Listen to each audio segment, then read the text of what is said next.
نحمده ونستعينه ونستغفره ونعوذ بالله من شرور أنفسنا ومن سيئات أعمالنا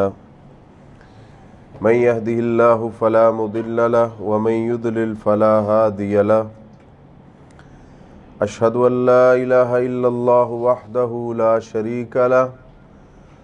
وأشهد أن محمدا عبده ورسوله يا أيها الذين آمنوا اتقوا الله حق تقاته ولا تموتن إلا وأنتم مسلمون يا أيها الذين آمنوا اتقوا الله وقولوا قولا سديدا يصلح لكم أعمالكم ويغفر لكم ذنوبكم ومن يطع الله ورسوله فقد فاز فوزا عظيما يا أيها الناس اتقوا ربكم الذي خلقكم من نفس واحدة وخلق منها زوجها وبث منهما رجالا كثيرا ونساء واتقوا الله الذي تساءلون به والأرحام إن الله كان عليكم رقيبا أما بعد فإن خير الحديث كتاب الله وخير الهدي هدي محمد صلى الله عليه وسلم وشر الأمور محدثاتها وكل محدثة بدعة وكل بدعة ضلالة الضلالة في النار اللهم صل على محمد وعلى آل محمد كما صليت على إبراهيم وعلى آل إبراهيم إنك حميد مجيد اللهم بارك على محمد وعلى آل محمد كما باركت على إبراهيم وعلى آل إبراهيم إنك حميد مجيد اعوذ باللہ السمیع العلیم من الشیطان الرجیم بسم اللہ الرحمن الرحیم یا ایہا الذین آمنوا اذا نودی للصلاة من یوم الجمعہ فاسعوا الى ذکر اللہ وذروا البیع۔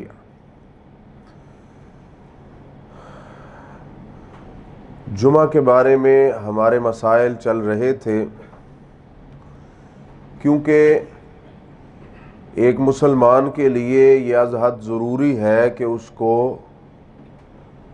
جیسے نماز کے مسائل کا پتہ ہونا چاہیے، ایسے جمعے کے مسائل کا بھی پتہ ہونا چاہیے، چونکہ ہمارے معاشرے میں یہ ایک بات بڑی عام اور مشہور کر دی گئی ہے کہ نماز جمعہ صرف مسجد میں ہی ہو سکتی ہے، اس کے علاوہ کسی جگہ پہ نہیں ہو سکتی، بستی میں بھی نہیں ہو سکتی، اور جگہ پہ بھی نہیں ہو سکتی، جبکہ یہ فرض ہے، اس کو ادا کرنا ضروری ہے، کوئی بندہ جس جگہ پہ بھی ہو۔ جیسے احادیث میں ہے کہ صحابہ کرام پانیوں کے اوپر، یعنی جب پانی لینے کے لیے جاتے تو اس جگہ پہ نماز جمعہ کا ٹائم ہوتا تو ادھر یہ ادا کیا کرتے تھے، اس میں کوئی حرج نہیں ہے۔ تو صحیح بخاری حدیث نمبر 912 عن الصائب رضی اللہ تعالی عنہ قال كان النداء يوم الجمعہ اولہ اذا جلس الامام على المنبر۔ حضرت صائب رضی اللہ تعالیٰ عنہ فرماتے ہیں کہ جمعے کی جو اذان ہے وہ کب دی جائے اور کیسے شروع کی جائے۔ فرماتے ہیں کہ سب سے پہلے جو جمعے کی پہلی اذان ہوتی تھی، اللہ کے نبی صلی اللہ علیہ وسلم کے دور میں، حضرت ابو بکر رضی اللہ تعالیٰ عنہ کے دور میں، حضرت عمر رضی اللہ تعالیٰ عنہ کے دور میں، وہ تب ہوتی تھی اذا جلس الامام علی المنبر، کہ جب امام خطبہ دینے والا ممبر کے اوپر آ جاتا،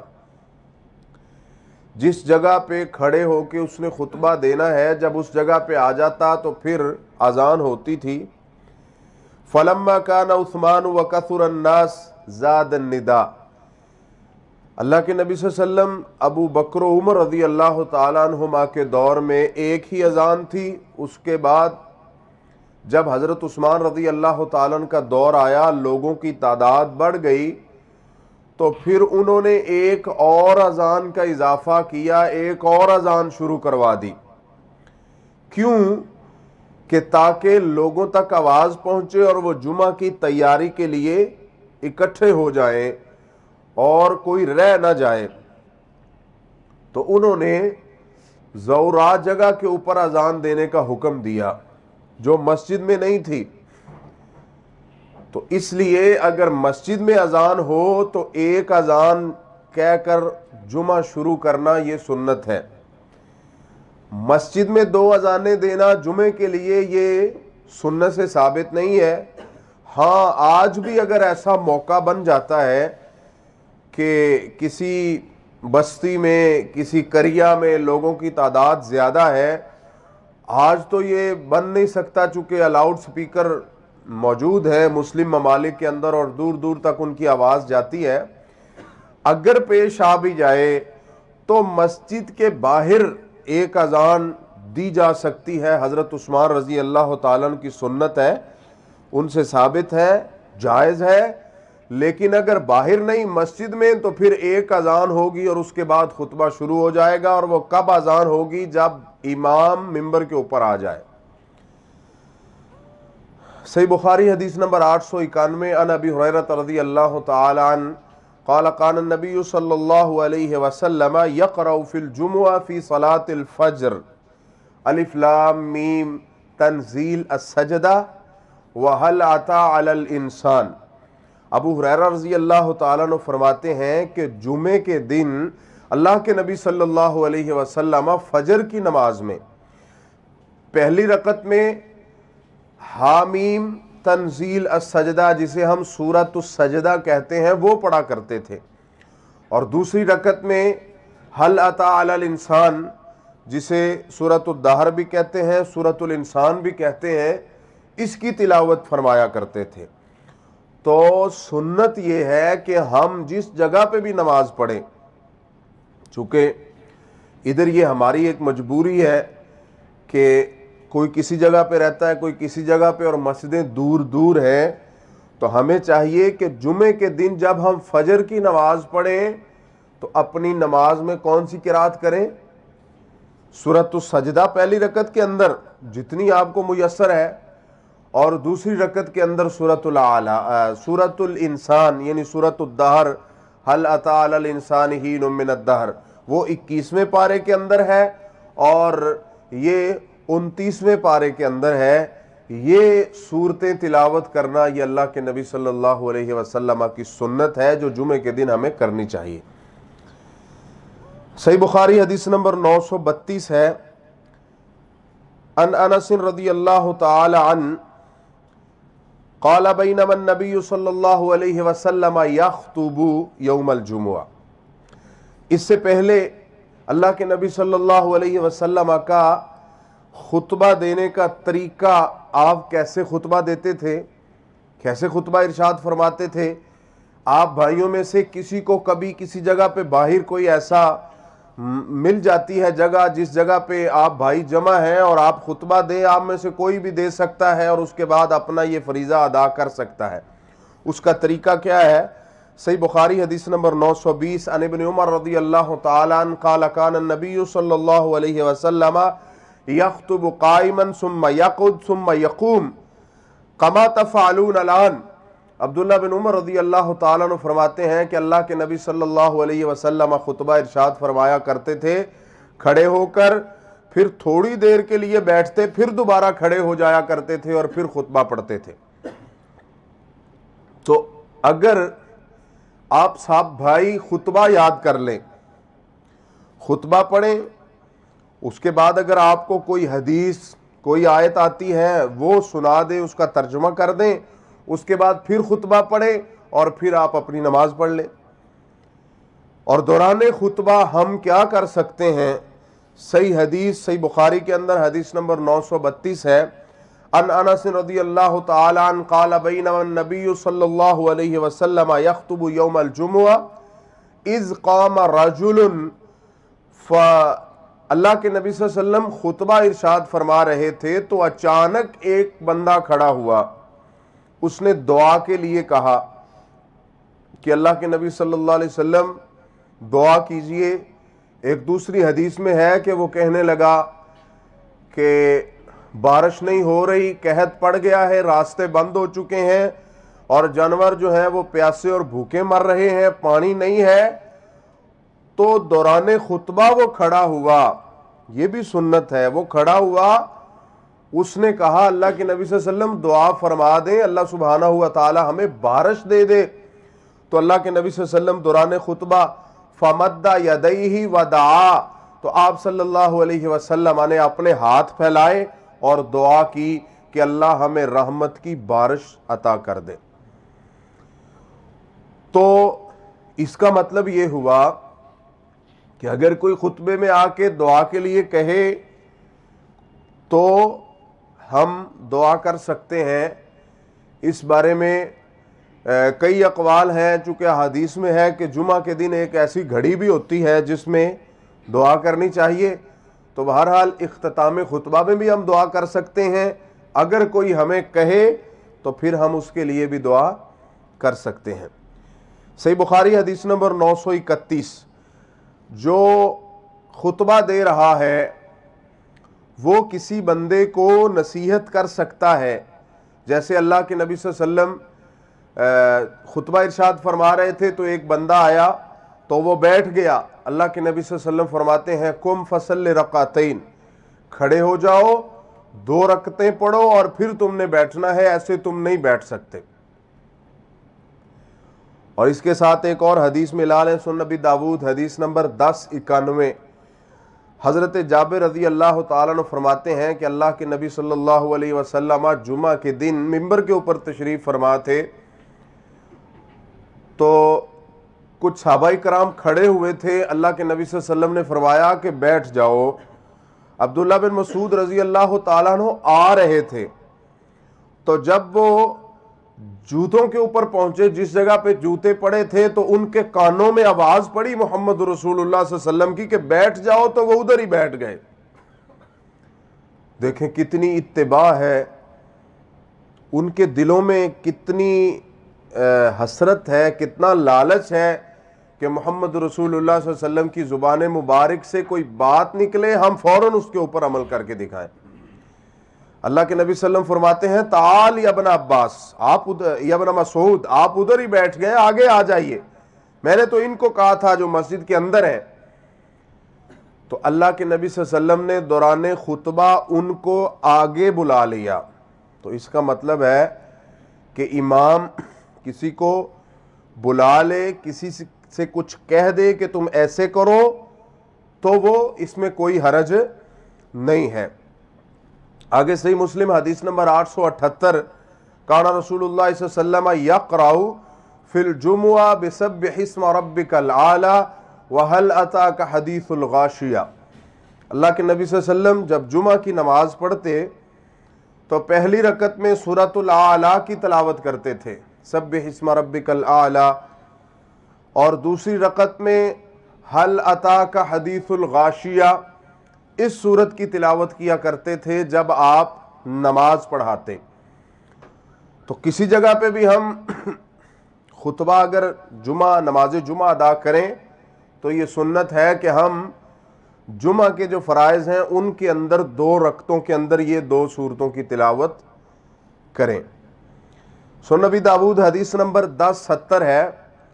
حضرت معاویہ رضی اللہ تعالیٰ عنہ نے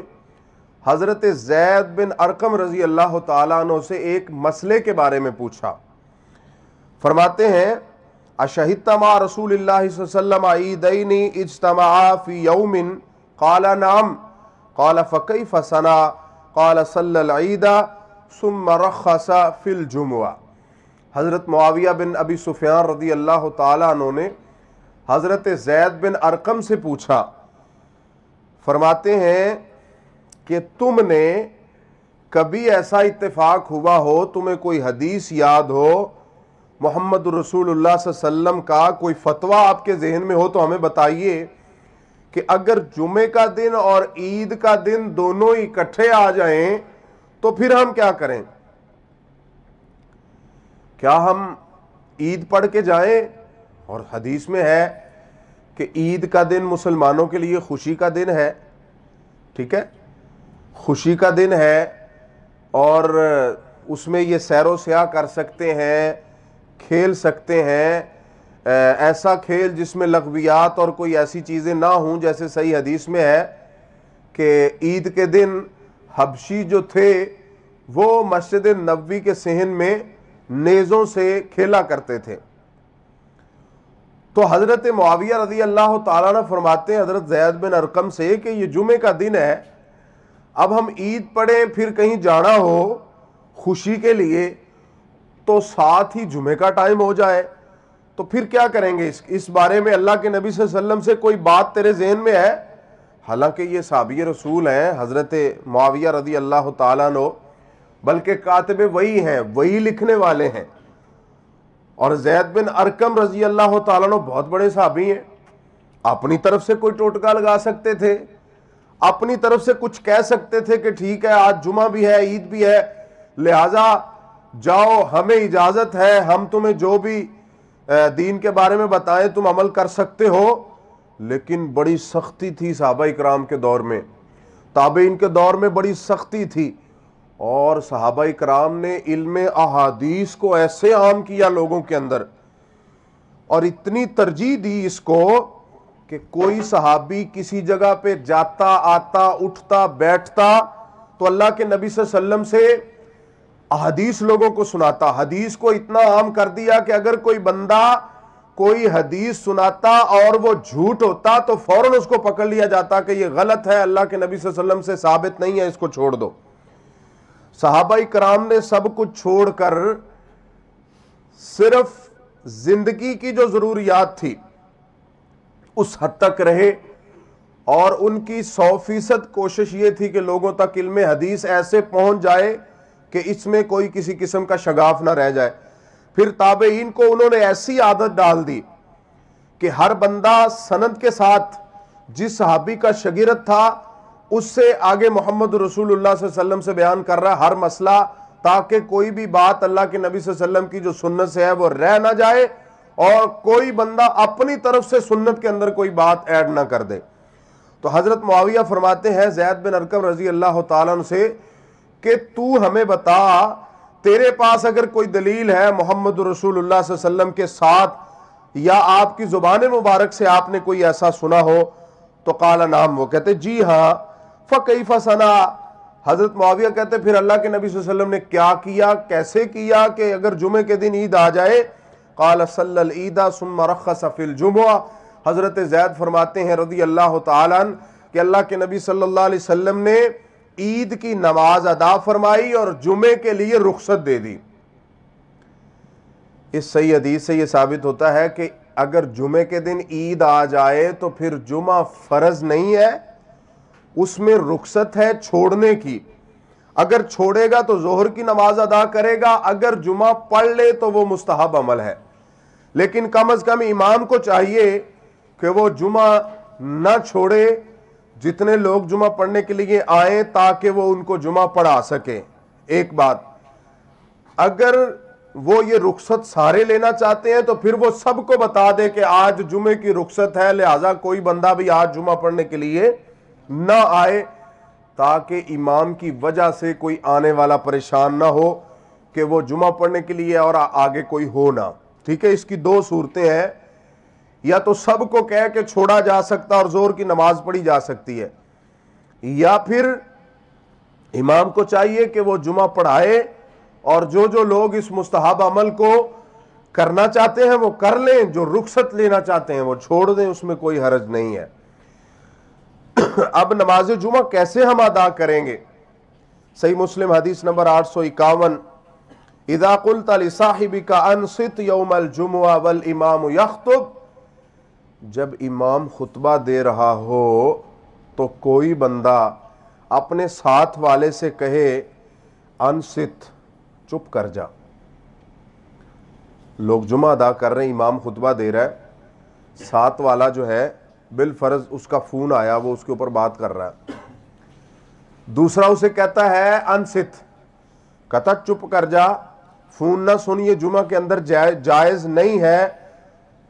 فقد لغیتا، روکنے والے نے بھی برا کیا ہے۔ اس کا مطلب ہے کہ دوران خطبہ